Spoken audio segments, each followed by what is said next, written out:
This is Breaking Down Security, and I am Brian Brake.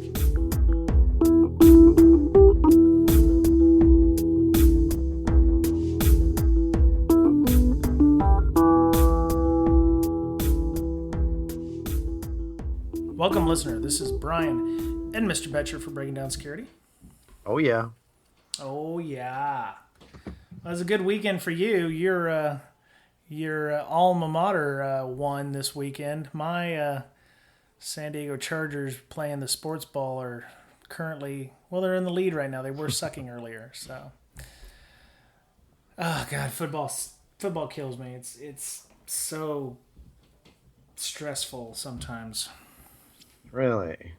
Well, the Chargers are kind of a hot and cold team. When we're good, we're 12-4. When we suck, we're 4-12. And yeah, for those of you outside the United States, I'm sorry. It is that time of year, and I do enjoy my sports ball. I do enjoy the soccer too, the football. I do enjoy that. But yeah, they were my team when I lived in San Diego for a long time, and I still kind of follow them. So they suck right now, and there's a big stadium thing going on Tuesday for them where they're trying to decide if they're going to move to LA or not. And I don't think it's going to pass, honestly. I think that the Chargers have not done well enough to put a quality product out on the field. So, oh well. But that's not information security. That's millionaires talking to billionaires about trillionaires worth of stuff. So it's a bunch of junk. So, how was your week, Mr. Betcher? Not bad. Full of work. So, yeah. Yep. Well, it's good to be busy. It's good to be busy. There is no shortage of that in the IR world. Yeah. That's for sure. Let me ask you something. Do you ever get the blahs? Where you just don't want to do anything security related? You want to just come home, take your shoes off, and not touch a computer? Yeah, sometimes. I mean, if you have a long day of work and you don't want to moonlight that night, which I work on LogMD all the time, so. Yeah. Occasionally I'll be like, I'm just burned out. Yeah, my thing is I want to learn it, but I have this squirrel thing where I want to work on something and then I, start researching a topic and then 2 hours later I'm like, oh crap, I was supposed to be doing this thing back here. And then nothing ever gets done, which is one of the reasons why I couldn't follow through with my OSCP. It was like I got hung up on one thing because I felt like if I didn't know it well enough, then I was going to not do well on the exam. So, yeah, Wait, first you said you're like, ooh, squirrel, and then you say you got hung up on one thing. So I'm confused. Okay, so it was like, I think it was the Stack Overflow stuff. For those of you taking the OSCP, you know exactly what I'm talking about. I'd start researching these things, and I'd start researching the shellcode and okay, well, how does shellcode translate? Is there a way to, decipher shellcode? Is there, can you generate your own shellcode without using things like Metasploit? And for the longest time when I was doing my OSCP, I tried to not use Metasploit as much as possible because I was on the understanding that you couldn't use, at least the way I heard it, you couldn't use Metasploit more than once in the test. Well, what they meant was you couldn't use the payloads more than once in the exam. You could use the shellcode generators and all that, I guess, as much as you wanted to. Which, after I realized that was the case, I was like, oh, God, this sucks. Because they have Ruby scripts and Python scripts that generate the shellcode for you. I was trying to generate the shellcode myself. So, that was kind of discouraging after I realized I was not reading the fine print, such as it was. So, I'm trying to get back into that security stuff. I don't know if it's just the time of year, but I've really been having the blahs about information security of whether or not I'm, you can make a difference or, where I need to be heading in my career. I think it's one of those times where I'm trying to decide if I want to try to be technical or try to, just remain an auditor type or a vulnerability management type. So we'll find out. I'm sure everything will straighten itself out shortly. But well, you'll find your niche some way, somehow. Well, I being a don't know. professional And podcaster maybe, doesn't pay the bills, so yeah, I was going to say, maybe this is it, right? No, I doubt it highly. It may, it's a good gig. I love educating people, and actually, that's where we're heading tonight. We don't have an interview, but we have a pretty interesting discussion about chain of custody with regards to collecting evidence for possible court cases.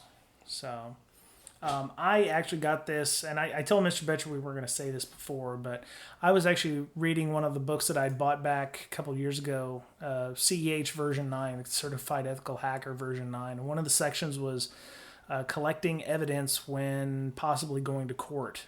Or I guess it's not the same as e-discovery, or it might be e-discovery, but it's not forensics. Forensics and e-discovery, it says, are slightly different. And one of the things that they were talking about was the proper chain of custody on how to make sure that if you have a court case or anything like that, that the data is handled properly. So I thought we would go through that this week and discuss how you can help. If you're a small to medium business and you can't find a guy who is a forensic analyst or an in-case certified professional to help your company.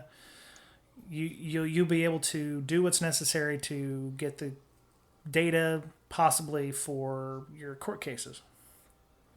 yeah, it's important to know the basics on that because you may wind up thinking that you have a case against some perpetrator or criminal, whatever, Mm-hmm. and all of a sudden it's just dismissed outright because you didn't collect the evidence or take care of the evidence properly. Yep. A lot of the articles I saw on, making sure you get that chain of custody, any electronic evidence like computer logs or anything like that, immediately gets scrutinized by the defense because if they can prove that the chain of custody wasn't maintained, they have a grounds for mistrial or dismissal of charges because they could say, well, the evidence was tampered with. This evidence isn't any good, and a lot of times, the entire case will hinge upon the evidence collected during, in the computer. So, what is chain of custody? Is that like, all right, I got on the computer, I took out the hard drive, and then Bob took the hard drive and Bob made a copy of it and he hashed the copy and wrote the hash down on the outside of the bag, et cetera, et cetera. That kind of chain of custody. Yeah. A lot of it's like what you see on any police procedural drama that you watch. Um, you know, Instead of the bloody knife at the scene where they're picking it up with two fingers with surgical gloves and dropping it into a plastic bag and well, run this off to the lab and run tests, which is exactly probably what doesn't happen because they have to know, okay, person A found it, person A picked it up, put it in the bag, dated, swat, everything. He gave it to person X. Person X sent it, drove it at 9:15 p.m. to the lab at 9:19. It was given from person X to person Y. All of that has to be logged. And very similarly with e-evidence, you have to the chain of custody. It just maintains integrity of evidence from seizure through the production in court. Yeah. So you have to All know right. when the law, like let's say web logs, like you're having to look through web logs for something. One, you have to name the individual who's collecting the evidence. Things like date, place, and time, where it was. You know, Keeping track of all the data, who's received it, who's storing it, who's retrieving it, who's taking it to trial. Hash, like you mentioned earlier, hashes of the data to make sure that there's been no tampering of the files. Okay, on this day we hashed the data, it has this hash. Today we hashed the data, it still has the same hash. There's been no change, which is why it's important to not use hashes like MD5. You'd want to use like what we talked about the other day, SHA or something like that, where collisions are not a problem. You don't want Yeah. a hash that is very collision based. So Well, okay. So what do you do first of all when you have a like somebody's laptop and you have to make sure that it is admissible. What are some steps you need to do? Do you have to take a copy of the hard drive? Do you do a memory dump if it's turned on? What are the steps? Well, I think it probably has a lot to do with what data you're looking for in the first place. If you're looking for, you know, obviously there's software out there that will help you do this stuff, but it's a little on the expensive side. You were mentioning the one I found online was called Encase. And, I mentioned Encase Certified Professionals. They have a whole certification. But the information and the software price for that's quite expensive for maybe a small or medium business. If you're a large company, you'll probably already have the software. But you said it was what, about $4,000? Yeah, from what I Googled, it was about 4,000. Okay. So not too bad. That's for one copy, though. That's assuming for one copy for one machine. For one machine. I think you have one copy for your company. Oh. If I'm not mistaken. So, okay. So, yeah. The first thing you'd want to do is make sure you've got backups of everything, and you want to make sure that you hash your backups. So for a laptop, for instance, you'd want to be able to take an image that is, it gets down almost byte for byte. You'd almost want to run like DD, the Linux command DD, and you'd want to run it from a live CD. You'd want to be able to make sure that you could prove that there's been no change to that hard drive of any kind. Yeah. So you'd want to start up, say, a live Kali instance, and you'd want to mount that drive read-only. You don't want to be putting any data on it. You don't want to take any data off of it. You'd want to do things like, doing a bit-by-bit, copy of that drive. This is why it's important for, if you don't know these things, find somebody who can do it for you, or, probably call law enforcement if it's going to be something you might think would go to trial. Don't be afraid to reach out to your local law enforcement folks. But, I would say do a bit by bit of the hard drive, save the contents somewhere. A lot of times that is quite large. So if you've got a couple terabyte drive, you're going to have to make sure you have a couple terabytes of space, because the image that you're going to grab is going to take a couple of terabytes of space. Well, I know when I was in the forensics class, we had compressed drive copies, right? How'd you do that? It was a program called Expert Witness, I guess. Okay, that sounds a lot like the Encase stuff then. Yeah, so we didn't actually, build the images. We took the images that they already had and used those images to do our forensicating. Mm-hmm. Right. So, but they were compressed. Oh, okay. Well, it's not always physical laptops or something. A lot of times you may find something going on and it requires it was done on a VM. So a lot of times you can just clone the VMs, which makes that a lot easier. Yeah. But you also have to, make sure that your chain of custody is there. Or you hash the VM before you clone it. You take a hash of the clone to make sure it's a complete copy. There's also different types of evidence. So they broke it down in the CEH, but I found this elsewhere. One of them, the different types of evidence. They said the best evidence is the category evidence that is admissible by requirement in any court of law. So the existence of best evidence eliminates your ability to use any copies of the same evidence in court. So that's basically you give them the laptop. It sounds like if the offending laptop, it's right there. So secondary is a copy of the original evidence. So this could be backup drives or drive images. Evidence may not always be admissible in a court of law and is not admissible if best evidence of the item exists. So they'll take the laptop over a backup of the laptop if the laptop exists.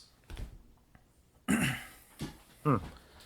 Well, maybe the laptop has fingerprints on it, so you can't really, copy that. Well, that would be the other reason. So, one of the other things that you don't see in the police procedurals is that chain of custody. It's probably tedious. It's like, you see hackers in movies and, everybody's just typing on the home row and whatever. And then, real hackers are just sitting there running Nmap for 5 hours and doing nothing. You know, this is the chain of custody stuff. It's like they have to fill out all the forms, and they have to do the reports and everything. So they talked about the chain of custody is enforcing 6 key points, and those are, what's that? I'm like waiting for those 6 key points with bated breath. Oh, so the 6 questions asked are what the evidence has been collected. So when you're filling out your logs, what did you get, what did you keep? That would how was the media obtained? Hold on, I'm rearranging tabs here. Oh, and when you're going through this stuff and collecting evidence, you're seemingly going to have to replay this for someone else, like a judge or whatnot. Oh yeah. I think you should get a notebook and start writing stuff down. Everything you do. Okay, I did this, at such and such time, right? Oh, yeah. That's pretty important because that is admissible in court. Mm-hmm. Anything you write down, yep, that's good stuff. Yeah. They recommend if you're involved in the chain of custody, keeping the information up to date at all times. So you don't want to get it too far ahead. You'd be like, oh, I've already checked it in, but I didn't, remember who picked it up at the crime scene or whatever. Or I went to this company and I picked it up, and it's like, oh, I forgot who drove it over here. The important thing is to make sure that you keep track of all that on pen and paper, right? Well, yeah, because the last thing you want is to do all this hard work analyzing all the data, and then realize that the guy who was supposed to drive it over here stopped at a Wendy's for 15 minutes, and the evidence was out of his sight for 15 minutes, and you don't know if the evidence was tampered with during that time. So you have to know exactly where he went. So yeah, one of the questions they asked is where was the evidence traveled, and where was the evidence ultimately stored. So what reason did each person have for handling the evidence? Why should I let Joe Bob the janitor have access to the data on this computer? He has no business touching it. Which could pollute your case, because it's like, well, Joe Bob the janitor did touch it, so did he touch it before or after we already made copies? And then you have to go through extra rigmarole about, okay, do the hashes match? What did he change? Did he change anything? Our new Slack channel that we've got for the podcast, I asked the question out there if anybody had any experience with these or other forensic software, and Mr. Phil Byer, who is a longtime listener of our show, he had said that he'd only heard secondhand perspective on the difficulty stemming from poor handling. So it sounds like it's a systemic thing, which is probably why they have certified professionals for this thing, because they're they regularly handle these kinds of things. Yeah, defense attorneys will go crazy trying to get evidence dismissed. Well, it's a technicality, isn't it? I mean, if they can get the guy may be guilty, or the person may be guilty is all get out, but if he can get his client off on a technicality, yep, that's still a win, So it's important for you, if you're having to collect this evidence, to make sure you log everything, make sure that you're doing hashes of everything. You don't edit the primary evidence; you're only editing the backups, and There's various different types. I mentioned the various different types of evidence. The other ones is, direct evidence. They talk about the results of testimony or interviews of individuals. So if you see them doing something, that you have to keep track of all that stuff, and you can get complicated. I mean, it can be audio-visual evidence. There can be computer logs. There can be hard drive images. I mean, you can get quite a bit of information, that you've got to go through, and you have to make sure the videos aren't tampered with, that the audio's not tampered with. I mean, at that point, I think, depending on what your skill level is, you may want to contact, make sure that the police get involved, or you have some kind of forensic people get involved. Yeah. But that runs counter to, a lot of philosophies about, well, I'll just reimage the box. I got to get this stuff back up and running. I can't have any outages.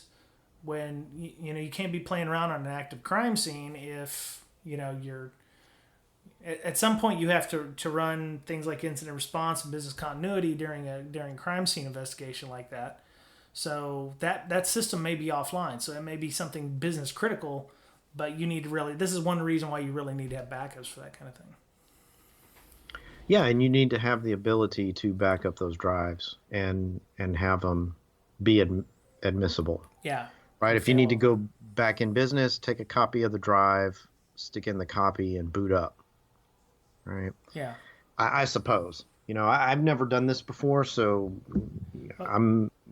Don't take what I say as gospel, but that seems like what you might want to do. And the IR that I'm in is, hey, let's figure out the scope first of any, potential, compromise and see which computers are probably compromised and which aren't, and go from there. Yeah. And then I guess our primary focus is get the company back in business, but we may have to evaluate what exactly is the process for when something big happens, an advanced attack or whatnot, and see what we need to do in that situation. Follow guidelines and get that signed off by management, Yep. Yeah, and that's I think that's why it's important to be able to do failover of those systems. And this may be something, depending on how big your company is, where you may want to put in some kind of requirements in your incident response policy, where it's like, if we do have some kind of continued offline possibility where we can't get the system back online, what is our hospitals do this with HIPAA. They call it I just had it. It was like return to operation. That's it. Return to operation. So, how long can we be offline with this, and what will we do while the system is offline? It has to do with a lot of health record systems, but when the health record system is offline, they go to paper.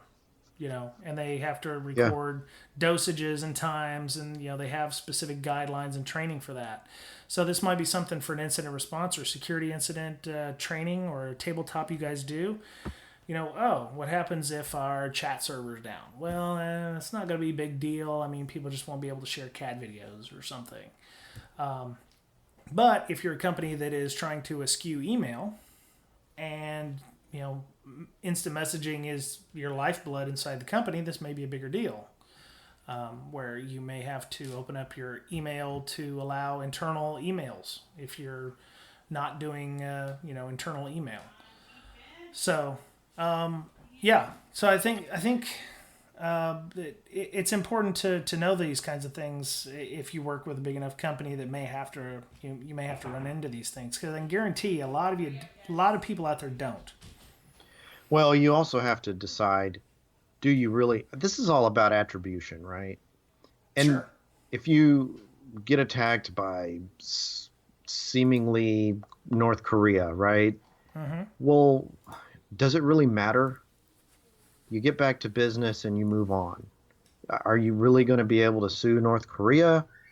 Or is some 400-pound hacker in his basement pretending to come from North Korea? Yeah.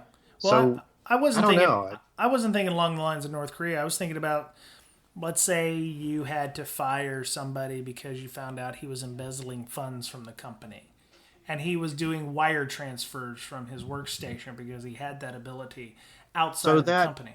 You could be strategic on that, though. It's not a pants on fire type situation. No, you're right.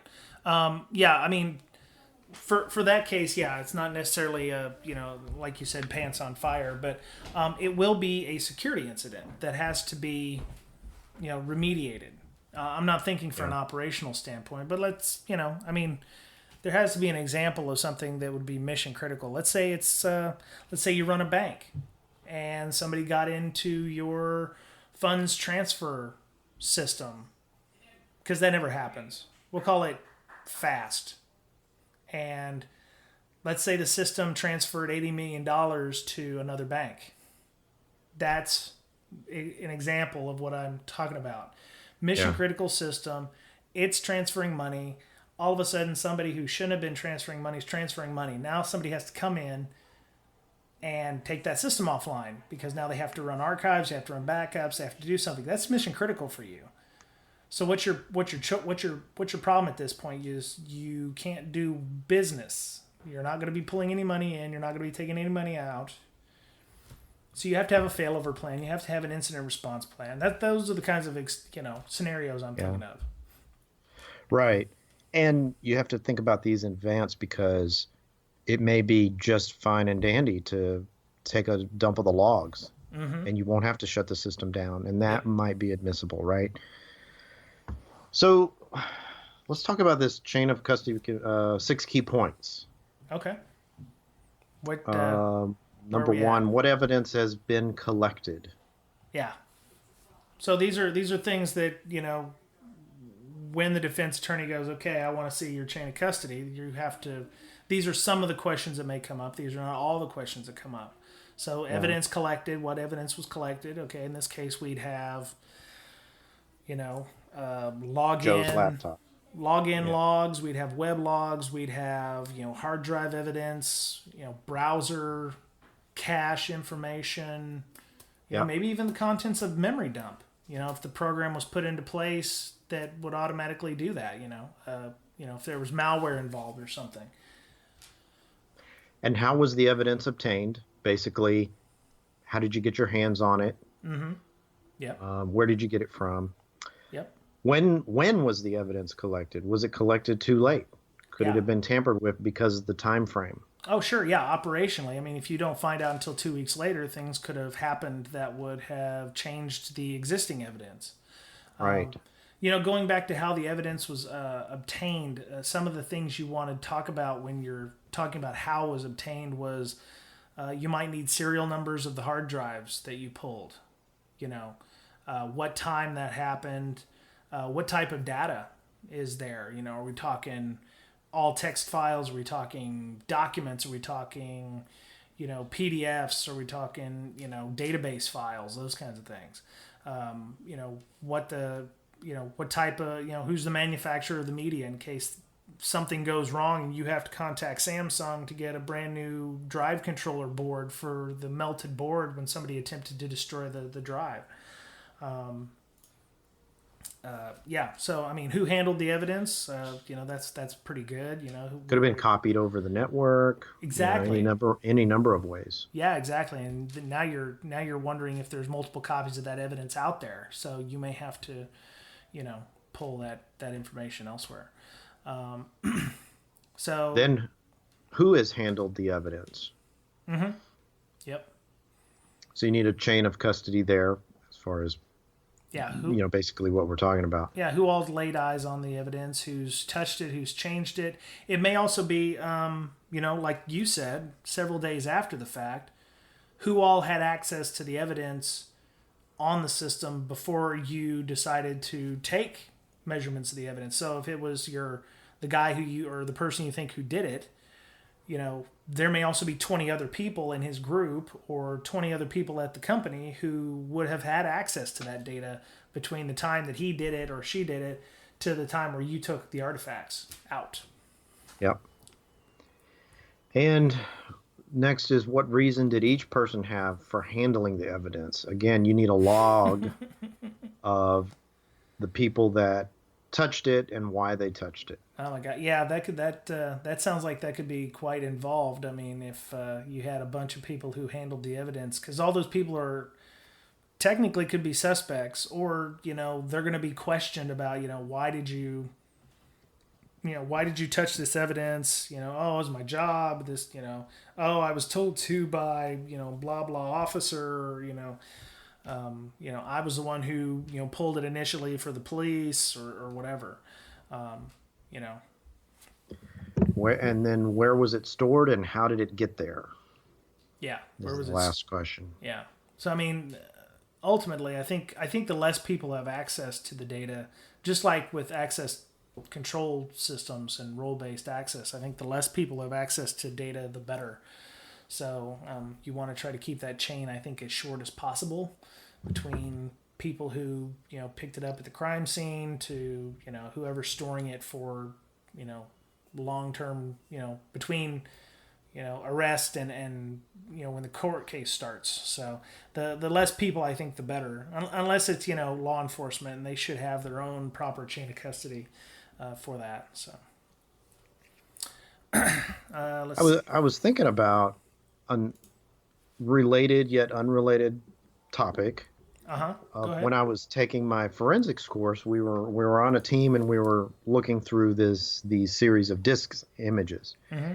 And a guy on my team was in law enforcement, and he had this program. They said you could use any program you have. So he had this program that they use at the, I guess for the police department. Yeah. Which basically extracts all the images from the hard drive. So he was scrolling and scrolling and scrolling through all these images, trying to find evidence.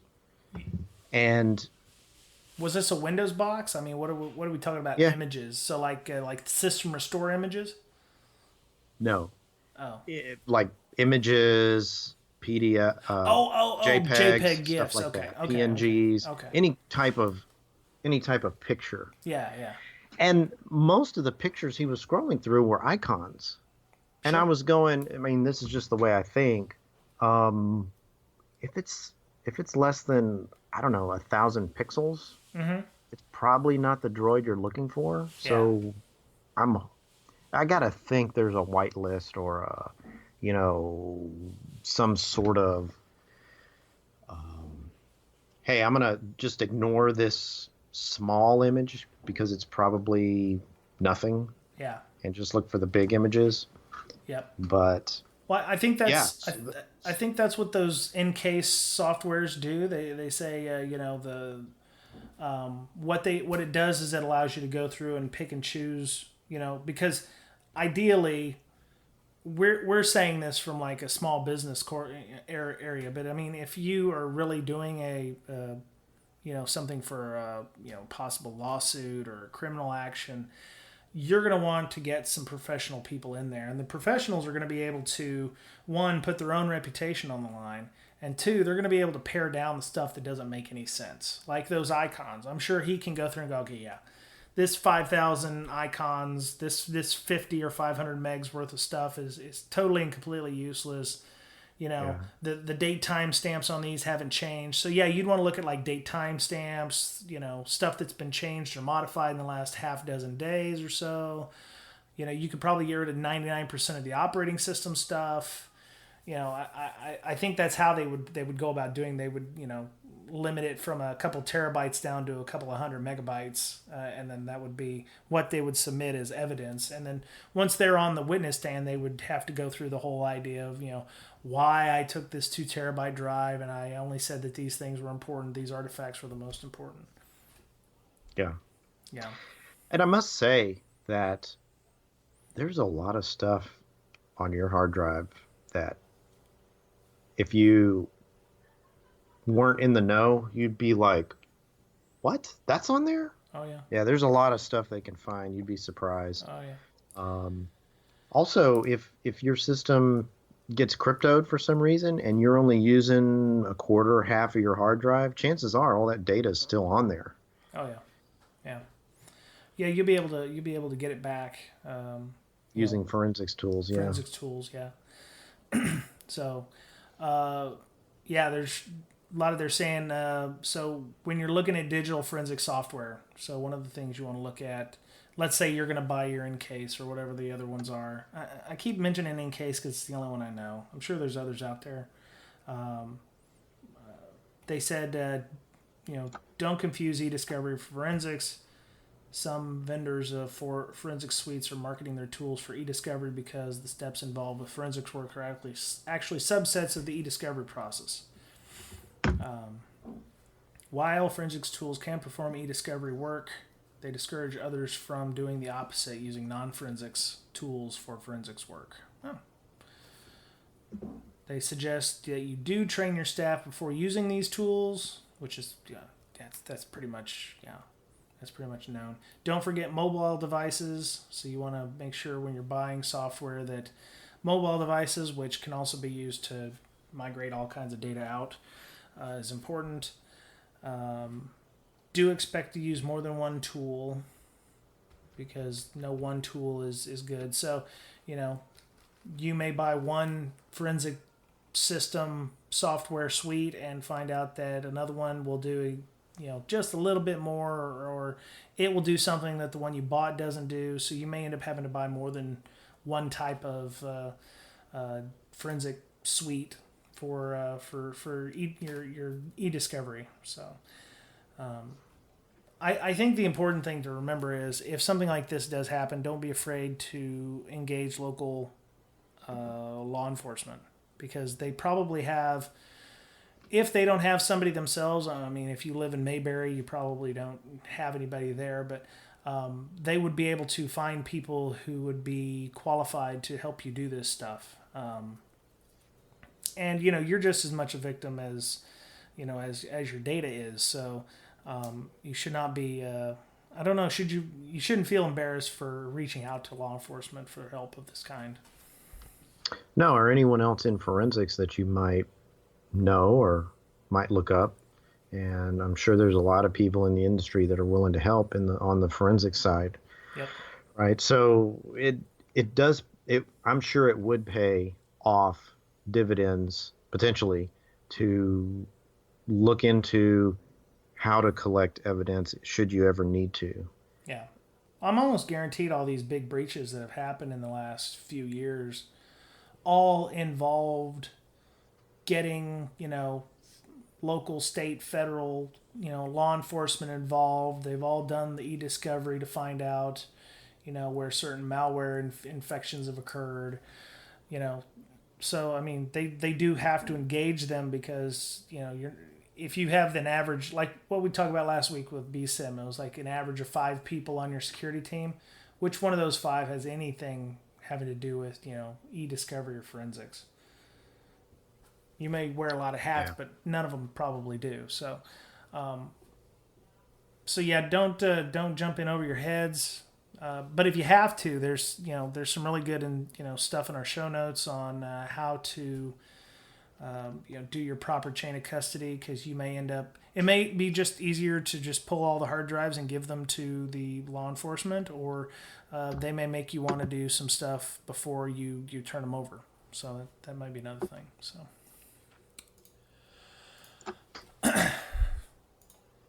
So, is there anything else we want to talk about with regard to doing chain of custody?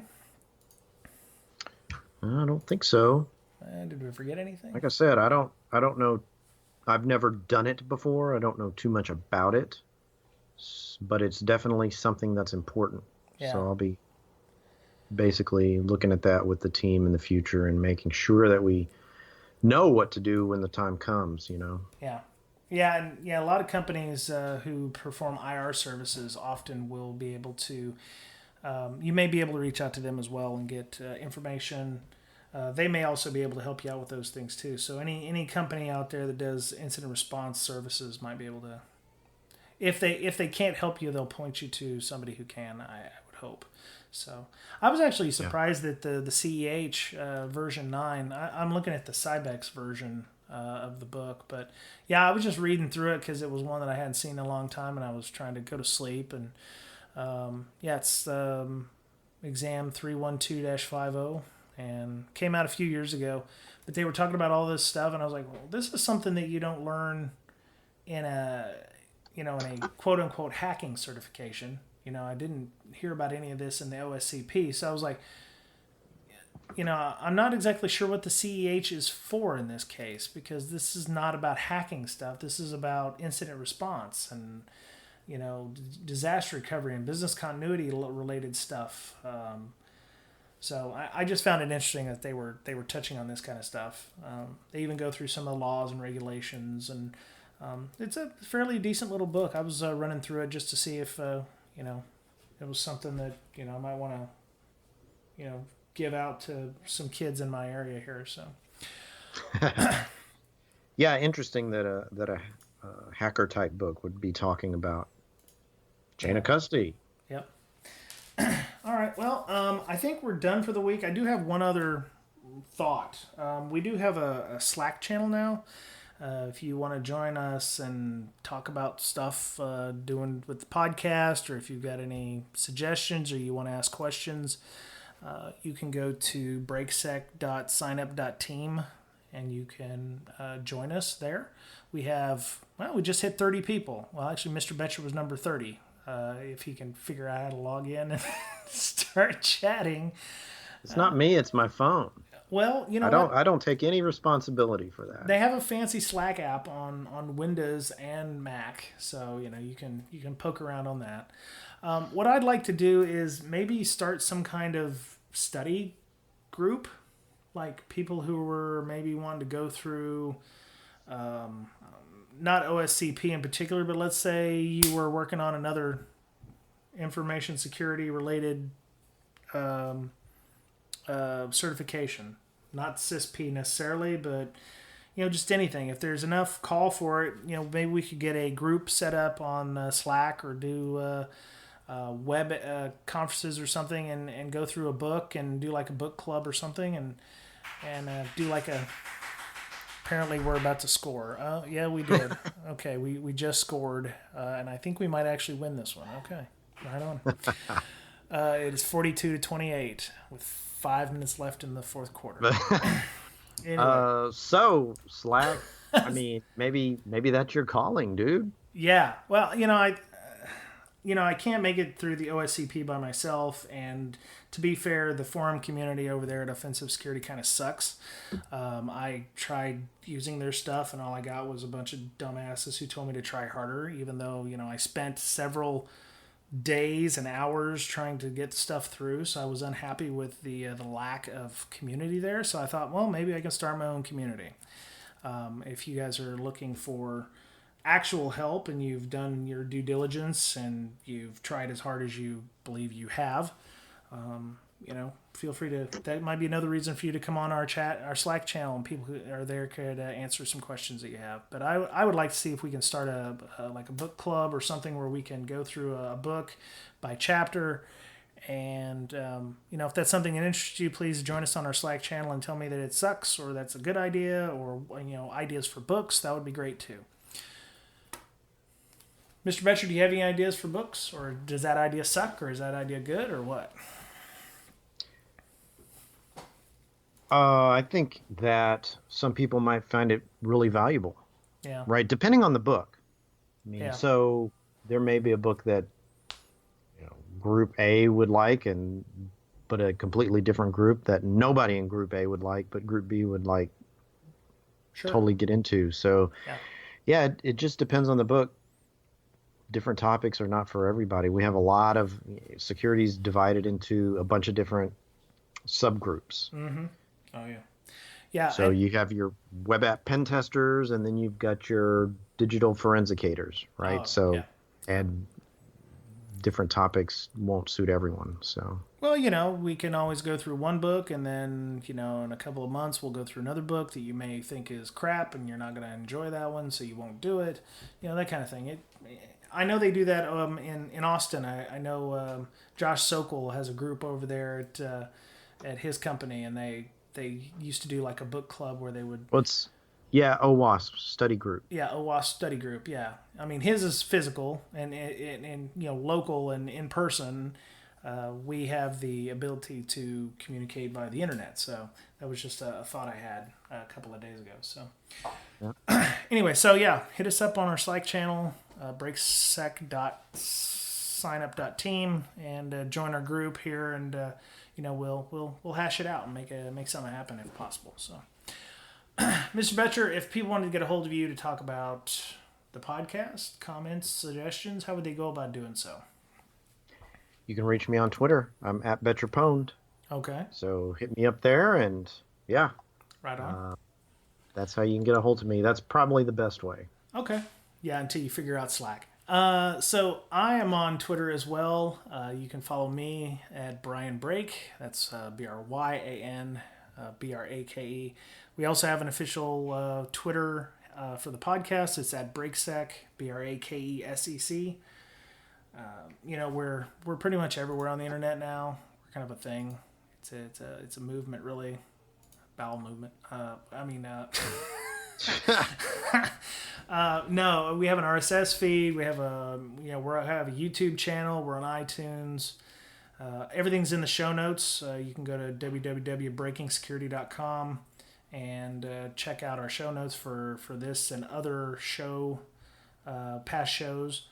We're on Facebook and Tumblr and Player.fm and Stitcher and TuneIn. We're on SoundCloud. So, hit us up. Tell us, also, neither one of us are forensicators or forensic diagnosticate. What did you call that? Forensicator. Okay. All right. So if you are one of those, we don't mind having you on to talk about how, some examples of, what you do or techniques that you use. We would enjoy. Tell us where we went wrong. Yeah, tell us where we went wrong, because I'm fairly certain we probably did. But that's okay. That's what part of learning is about. So, So we'd appreciate anybody who's done this in the past to come on the show. We'll give you an hour, man. We'll let you talk. So that's it for this week of Breaking Down Security.